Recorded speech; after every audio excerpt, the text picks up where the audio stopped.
ഇത് മാസ് മോട്ടോഴ്സിൽ നിന്നാണ്. Honda deo BS6 model വണ്ടിയാണ്. ജനറൽ സർവീസ്, ഓയിൽ ചെക്ക് ചെയ്തിട്ട് മാറ്റാം, വാട്ടർ സർവീസ്, ഇത്രയും കേസാണ് മെയിനായിട്ട് പറഞ്ഞാണ്. അപ്പോൾ നമ്മൾ വണ്ടി ഓടിച്ചു നോക്കി വർക്കിന് കയറ്റിയിട്ടുണ്ട്. ജനറൽ സർവീസുമായി ബന്ധപ്പെട്ട് ബാക്ക് ബ്രേക്കിൻ്റെ ഭാഗം തുടങ്ങി ചെക്ക് ചെയ്ത് വരുന്നുണ്ട്. ബ്രേക്ക് ലൈനർ നമ്മൾ ക്ലീൻ ചെയ്യാൻ വേണ്ടി അയച്ചാണ്. ബ്രേക്ക് ലൈനറൊക്കെ അത്യാവശ്യം ഉപയോഗിക്കാനുണ്ട്. ബ്രേക്ക് ക്യാമൊക്കെ ഒന്ന് അഴിച്ച് ഗ്രീസ് ചെയ്ത് റീസെറ്റ് ചെയ്യാം. അതേപോലെ തന്നെ ബാക്ക് ടയറിൻ്റെ കണ്ടീഷൻ അത്യാവശ്യം ഉണ്ട്, നല്ല ടയറാണ്, കുഴപ്പമൊന്നുമില്ല. അതിൻ്റെ ഹബിൻ്റെ ഭാഗത്തും വേറെ പറയത്തക്ക കംപ്ലയിൻ്റ് ഇല്ല.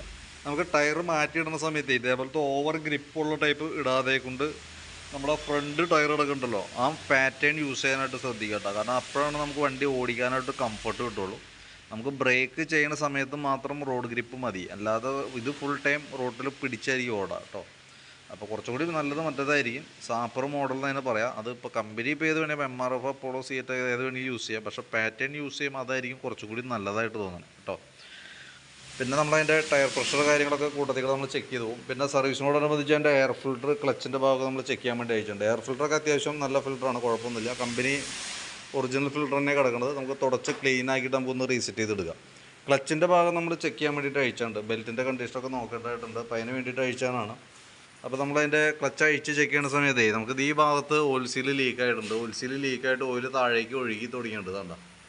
അപ്പോൾ നമുക്ക് ആ ഓയിൽ സീൽ മാറ്റി, കൈയോടെ തന്നെ ഓയിൽ സീൽ മാറ്റി ഒന്ന് ക്ലീൻ ചെയ്ത് കയറ്റാം. പിന്നെ അതിൻ്റെ ക്ലച്ച് ഷൂ എന്ന ഭാഗം വർക്കിംഗ് ഒക്കെ ചെക്ക് ചെയ്ത് വേറെ പ്രോബ്ലം ഒന്നുമില്ല. അതേപോലെ തന്നെ ബെൽറ്റിൻ്റെ കണ്ടീഷൻ നമ്മൾ നോക്കി. ബെൽറ്റ് ശരിക്കും പറഞ്ഞാൽ 12,000 സംതിങ്, 12,900 ആയിട്ടുള്ളൂ വണ്ടി. 12,990 കിലോമീറ്ററോടൊപ്പം നിലവിൽ ഓടിയാണ്. കമ്പനി ബെൽറ്റ് തന്നെ കിടക്കണേ, ഡാമേജോ കാര്യങ്ങളൊന്നും ഇല്ല നിലവിൽ. ശരിക്കും ഇത് ഈ മോഡലൊക്കെ വരുമ്പോഴത്തേക്കും ശരിക്കും പറഞ്ഞാൽ ഒരു 25,000-നും 30,000-നും ഇടയിലൊക്കെ എന്തെങ്കിലും മാറ്റേണ്ടി, 20,000 തുടങ്ങി 30,000-നുള്ളിലൊക്കെ ബെൽറ്റ് മാറ്റേണ്ടി വരാറുണ്ട്. ഇപ്പം നിലവിൽ വേറെ പ്രോബ്ലം ഒന്നുമില്ല. അപ്പോൾ ആ ഭാഗങ്ങളൊക്കെ ഒന്ന് ചെക്ക് ചെയ്ത് കറക്റ്റ് ചെയ്ത് ക്ലീൻ ചെയ്ത് റീസെറ്റ് ചെയ്താൽ മതി. വേരിയേറ്റർ ബോഡിയും ബോസ് ഡ്രൈവൊക്കെയാണ്, അതൊക്കെ നോർമൽ സാധാരണ തേമാനൊക്കെ ഉള്ളൂ. അപ്പോൾ നമുക്ക് ക്ലച്ചിൽ വരുന്നതെന്ന് പറഞ്ഞാൽ നമുക്ക് ആ ഓയിൽ സീൽ മാറ്റാം, കിക്കർ വീലൊക്കെ ഒന്ന് ഗ്രീസ് ചെയ്ത് റീസെറ്റ് ചെയ്യാം. പിന്നെ ഈ ഭാഗത്തേക്ക് വരുമ്പോഴത്തേക്കും ഹെഡിൻ്റെ ഭാഗം നമ്മൾ ചെക്ക് ചെയ്ത്, ഹെഡിനകത്ത് പറയത്തക്ക ലീക്കേജോ കാര്യങ്ങളൊന്നുമില്ല. ബാറ്ററിയും നമുക്കിത് ഇരിക്കുന്നത് എക്സൈഡിൻ്റെ ബാറ്ററിയാണ്, ETZ4 മോഡൽ, അതായത് 4 ആമ്പിയറിൻ്റെ ബാറ്ററിയാണ് അതും ഇരിക്കുന്ന ബാറ്ററി. അപ്പോൾ ഞാൻ അതിൻ്റെ വോൾട്ട് കാര്യങ്ങളൊക്കെ ഒന്ന് ചെക്ക് ചെയ്ത് നോക്കി, 13 വോൾട്ട് വരെ കാണിക്കുന്നുണ്ട്. അപ്പോൾ ബാറ്ററി നമ്മൾ ലോഡ് റെസ്റ്റിലേക്ക് കൊടുക്കുമ്പോഴും 8.80 റേഞ്ചിലേക്ക് വരണുള്ളൂ കേട്ടോ. ബാറ്ററി അത്യാവശ്യം കുഴപ്പമൊന്നുമില്ല, വേറെ പ്രോബ്ലം കാണിക്കുന്നില്ല. പിന്നെ നമ്മളതിൻ്റെ എഞ്ചിൻ ഓയിൽ അഴിച്ച് മാറ്റുന്നുണ്ട്. ഓയിൽ മാറേണ്ട ടൈം ആയിട്ടുണ്ട് കേട്ടോ. ഓയിൽ ചേഞ്ച് കൂട്ടത്തേക്ക് നടത്തി വിടുന്നുണ്ട്. പിന്നെ അത് കൂടാതെ നമ്മളതിൻ്റെ സ്പാർക്ക് പ്ലഗൊക്കെ ഒന്ന് അഴിച്ച് ക്ലീൻ ആക്കുന്നുണ്ട്. സ്പാർക്ക് പ്ലഗ് അഴിച്ച് ക്ലീൻ ചെയ്ത് റീസെറ്റ് ചെയ്യുന്നുണ്ട്. അപ്പോൾ പ്ലഗും നല്ല പ്ലഗ്ഗാണ്, വേറെ കുഴപ്പമൊന്നുമില്ല. അപ്പോൾ നമ്മൾ ബാക്ക് വീൽ അഴിച്ച് വെക്കണത് കൊണ്ടാണ്. അപ്പോൾ അതിന് ശേഷം നമ്മൾ ഫ്രണ്ടും കൂടി അഴിക്കും. ഫ്രണ്ടും കൂടി അഴിച്ചിട്ട് ബ്രേക്ക് ക്യാമൊക്കെ ഒന്ന് ഗ്രീസ് ചെയ്തിട്ടാണ് നമ്മൾ റീസെറ്റ് ചെയ്യുള്ളൂ. ഞാൻ പറഞ്ഞത് ഈ മോഡൽ പാറ്റേൺ ആണ് കേട്ടോ. ഇതിൻ്റെ V ഷേപ്പിൽ വരും. അത് സാപ്പർ മോഡലിനായി മോഡലിനെ പറയാം. ഇതേപോലത്തെ പാറ്റേൺ യൂസ് ചെയ്യുന്നതാണ് നല്ലത്. ഇതും ഇപ്പോൾ കിടക്കുന്നത് മാക്സിസിൻ്റെയാണ്.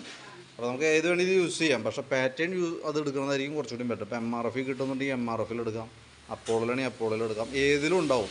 അപ്പോൾ പരമാവധി അവർ നമ്മൾ ടയർ കടയിലേക്ക് ചെല്ലുമ്പോൾ അവർ മാക്സിമം ഇങ്ങനത്തെ ആ കിടക്കുന്ന മോഡലാണ് ഇടാനായിട്ട് പ്രേരിപ്പിക്കുള്ളൂ. കാരണം എന്ന് വെച്ചാൽ ഐറ്റം സ്റ്റോക്ക് കൂടുതൽ അതായിരിക്കും, മറ്റേ മോഡൽ കിട്ടാൻ ഇച്ചിരി ബുദ്ധിമുട്ടുണ്ട്. അപ്പോൾ അതുകൊണ്ടൊക്കെ പരമാവധി അത് തന്നെയാണ് പിടിപ്പിക്കാൻ നോക്കുള്ളൂ. നമുക്ക് എപ്പോഴും നമുക്ക് കംഫർട്ടായിട്ടുള്ളത് എടുക്കാനായിട്ട് ശ്രദ്ധിക്കാം കേട്ടോ. അപ്പോൾ ഞാൻ അതിൻ്റെ ഏകദേശം ഒരു എസ്റ്റിമേറ്റ് ഡീറ്റെയിൽസൊക്കെ നോക്കിയിട്ട് വാട്സാപ്പിലേക്ക് ഇട്ടേക്കാം. ജനറൽ സർവീസും എഞ്ചിൻ ഓയിൽ വരുന്നുണ്ട്, ആ ഒരു ഓയിൽ സീൽ മാറുന്നുണ്ട്, വാട്ടർ സർവീസ്, അതൊക്കെയാണ് മെയിനായിട്ട് വരുന്നത് കേട്ടോ. ഡീറ്റെയിൽസ് വാട്സാപ്പിലേക്ക് ഇട്ടേക്കാം. അപ്പോൾ വീഡിയോ കണ്ടുമ്പോൾ നോക്കിയിട്ട് വാട്സാപ്പിൽ തന്നെ ഒന്ന് റിപ്ലൈ ഇട്ടേക്കണേ. അതനുസരിച്ച് നമുക്ക് വർക്ക് കംപ്ലീറ്റ് ചെയ്യാം. ഓക്കെ.